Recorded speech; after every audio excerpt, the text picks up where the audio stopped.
Okay,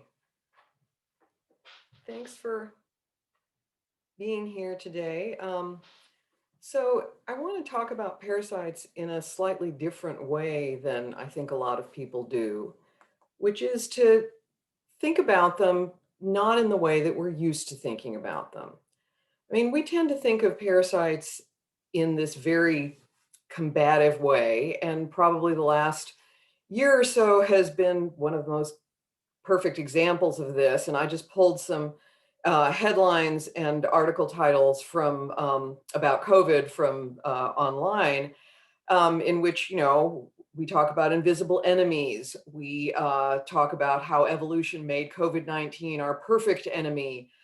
We may think, oh, well, talking about the coronavirus as an enemy combatant can backfire, but basically there's this idea that diseases, and the last year has been the perfect example of this, are absolutely the worst thing that can happen to us, and there's something that's kind of descended on us, and that we have to try and fight and control at all costs. But what I want to argue today is that what if instead parasites aren't a bug, they're a feature, which of course is a phrase that comes from computer science. I'm sure a lot of you know that um, the idea is that sometimes things that seemed like they were unwanted interference are actually aspects of the design itself.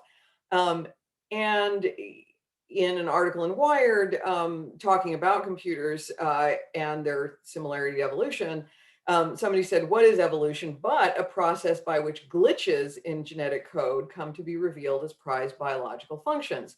Each of us is an accumulation of bugs that turned out to be features. So taking that perspective then, what I want to suggest is that parasites have been a part of life since life began. And that doesn't mean that having parasites or diseases is good, but that if we try to eradicate them, and if we think of them as aberrations, then we can have some unfortunate unintended consequences. So, what I'm going to talk about first is a little bit about what it means to be a feature. What do I mean by being a feature rather than a bug? And then spend some time reflecting on the importance of the role of parasites in the history of ecology and evolution, and highlighting some of the places where I think seeing parasites as a feature rather than a bug has turned out to shed a lot of light on the way we view our field. And by doing that, I'll talk about some more modern manifestations of seeing parasites as a feature, including ecoimmunology, the whole field of evolutionary medicine, the idea of the evolution of virulence, and the importance of the microbiome. And then I'll finish up by talking about some newer work that I've been participating in, looking specifically at bubonic plague. Okay, so I want to start out by just asking you a question. So which image here do you think is more natural? The one on the left or the one on the right? Now, most people would say that the one on the left is more natural because the one on the right has something wrong with it. There's been, some kind of infestation of the leaves, and it's, gnawed at them, or, the insects or the disease or what have you has made them not exactly the way they're supposed to be. But what I want to suggest is that, in fact, the image on the right, with the kind of ratty leaves that have been chewed up, is way more natural than the one on the left. Because parasites and disease aren't a departure from the natural state, they are the natural state. And I think that we have this urge to edit out or visualize things without parasites, so that we think, okay, this is the way things are supposed to look. They're supposed to look unparasitized. And it's sort of like when we're tourists. Remember back in the days when we could be tourists? It's sort of like when we're tourists and let's say you go to the Eiffel Tower and you want to take a selfie. Well, you want to take it without anybody else there.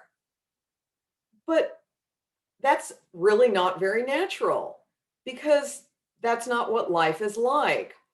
The parasites, or the insects that gnawed on the leaf, or the tourists in and around the Eiffel Tower are supposed to be there. They're part of the way life is. And so grasping this and thinking about how parasites were important in life has been hard since people started thinking about ecology and evolution pretty early on.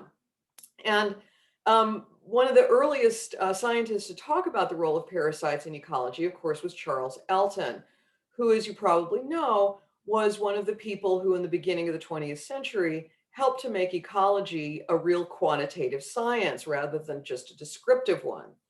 And his work from his 1927 book on food webs relied on a principle called what he called the pyramid of numbers, which means that consumers are larger than their prey. They are, and that at higher trophic levels, as you move up, sort of the food chain, species become less abundant. And so prey are more abundant than their predators, and things that eat predators are even less abundant than they are, and so forth. Except the problem is that that's not true for parasites.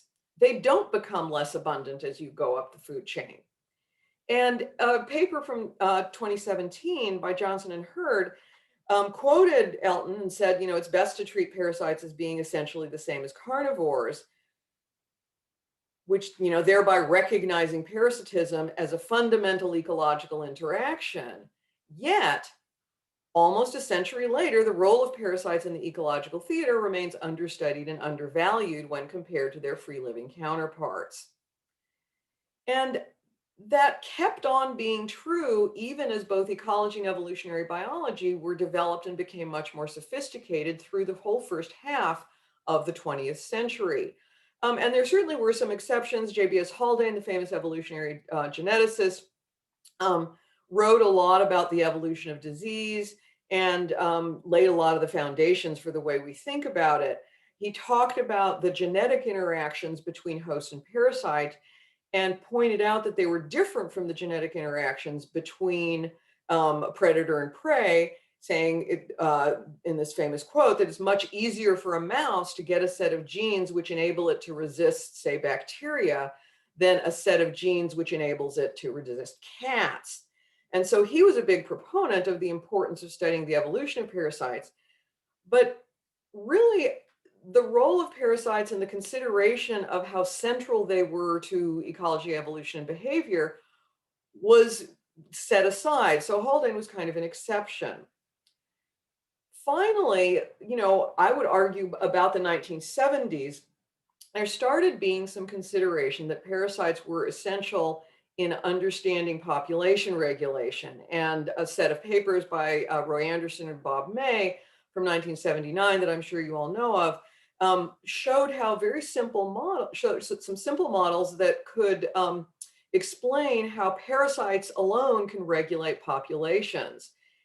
They also made a very important distinction between what they referred to as microparasites, viruses and bacteria, and macroparasites, things like worms or flukes, that have different effects on their hosts and post-population regulation, but they certainly showed the importance of both of them. And finally, around that time, I think ecologists began to notice the work of parasitologists and think that, actually it was going to be important. There was also a flurry of interest in kind of the gee whiz side of parasites, and there were a bunch of popular books written kind of in the middle or toward the maybe the 70s and 80s in the 20th century. And some of you may know this great book, Fleas, Flukes, and Cuckoos by Miriam Rothschild and Teresa Clay that talked about bird parasites. Robert Desowitz published a book with this great title, New Guinea Tapeworms and Jewish Grandmothers, talking about the effect of parasites on people. He was a parasitologist who worked on human disease. And then there was also some more academic work, Peter Price's book on the evolutionary biology of parasites, which was part of the Princeton monograph series and was published in 1980.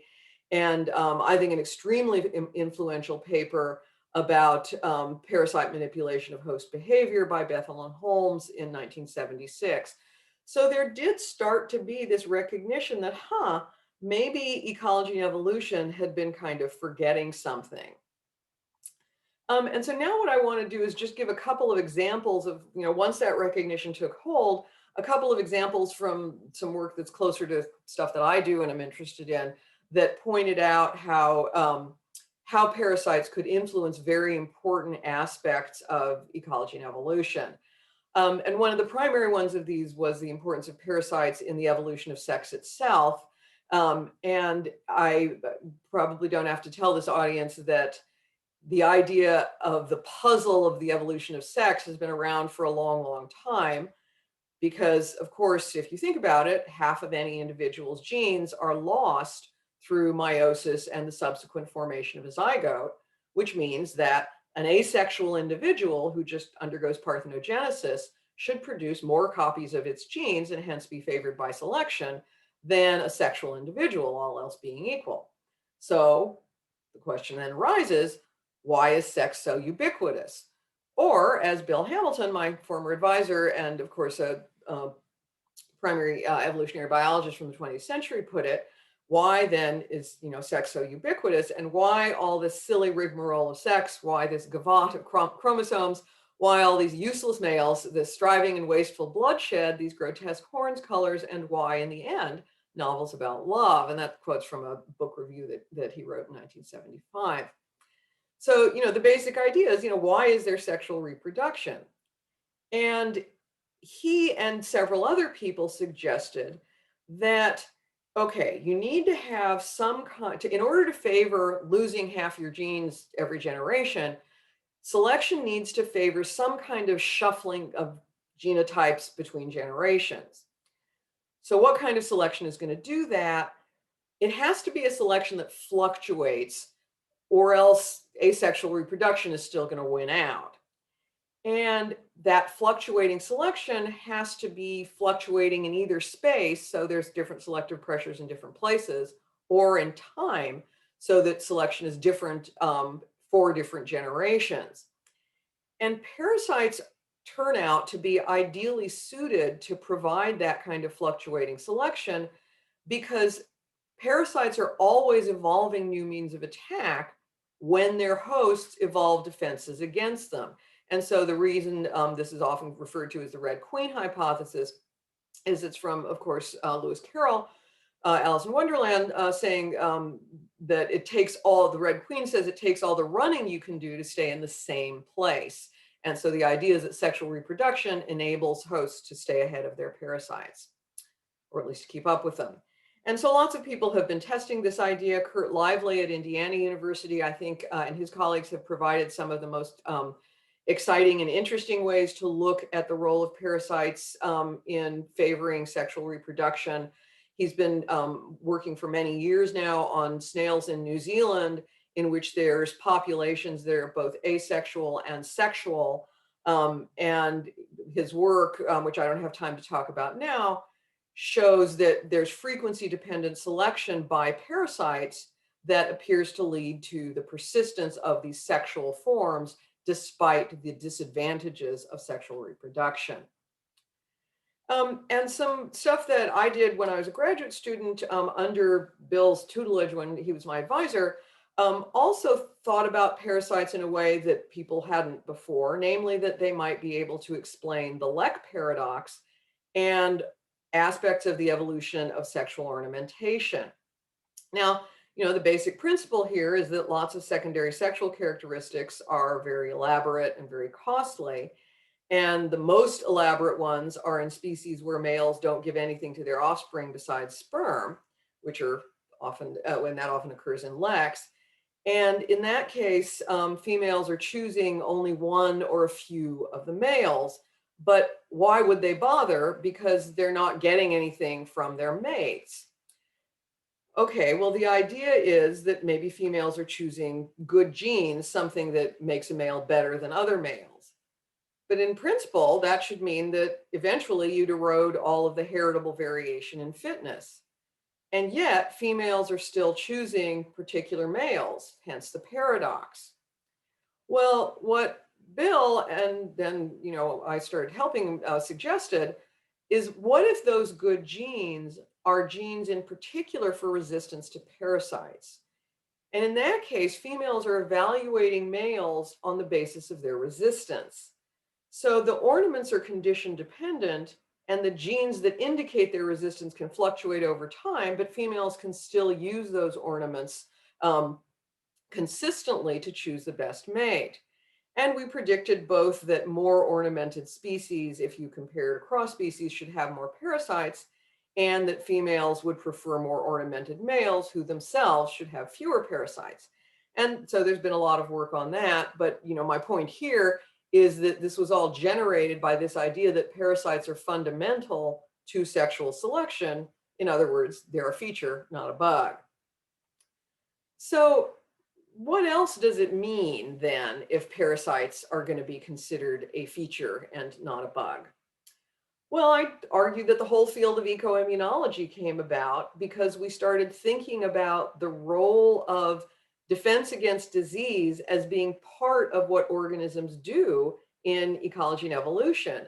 And again, we were normalizing parasites. Another example is the whole field of evolutionary medicine. The idea that interactions between hosts and pathogens shaped a lot of aspects of disease, and that parasites or diseases are not something that just, oh, they're an aberration and something that we need to tamp down and then we can go on with life as it was before. Nope, life as it is always contains diseases. And so that insight, I think, has really shaped the field of evolutionary medicine.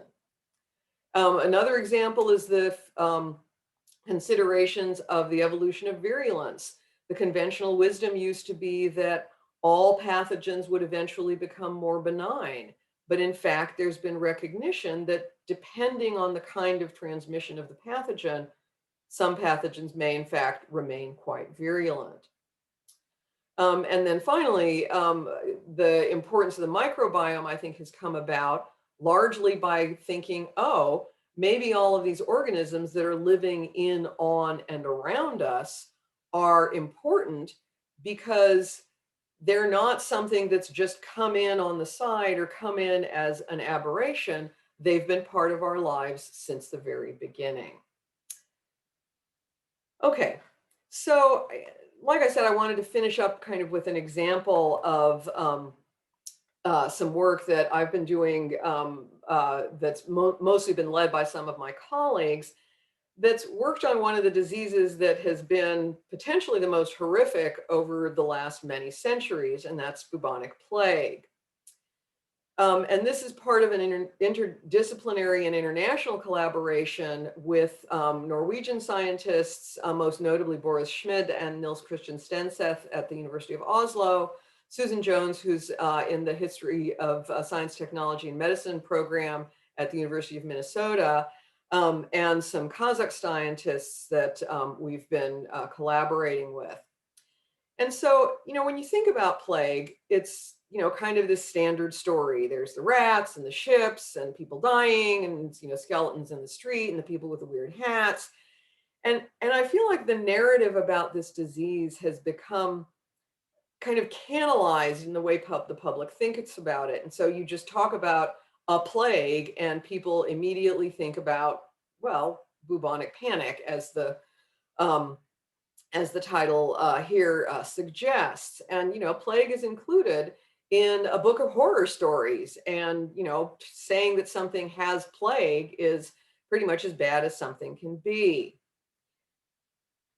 But in fact, plague is actually just an endemic disease. It exists in wildlife, mainly rodents, in many parts of the world. It spills over into humans under certain sets of circumstances. It's certainly still with us today. A few years ago, there was a lot of concern about outbreaks of plague in Madagascar.